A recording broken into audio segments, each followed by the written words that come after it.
So una, siyempre ila-login mo yung Canva account mo, 'di ba?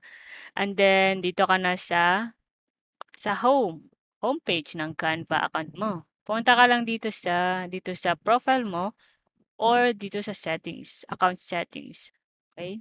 Kasi kung dito mo i-click, account settings pa rin yung i-aano mo, i-click mo. So, click mo yung account settings and then makikita mo dito email address. Bago ka mag-change ng email address, make sure na naka-disconnect in case connected yung, Canva account mo sa Google account mo like, yun yung ginagamit mo, login with Google account yung gamit mo para maka-login sa Canva, make sure na naka-disconnect yung Google account mo, okey?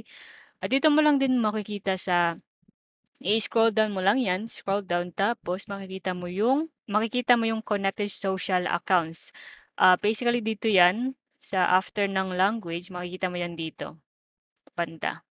So, make sure i-disconnect mo muna 'yun bago ka mag-change ng email address or mag-add ng email address sa Canva mo. So, i-click mo lang 'tong email address, click mo 'tong edit na button. Click mo yung edit, enter your password, confirm.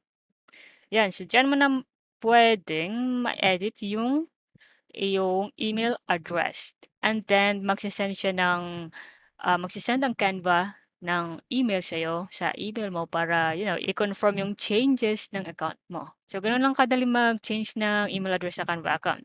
And sana may matutunan ka sa videong ito. Bye bye.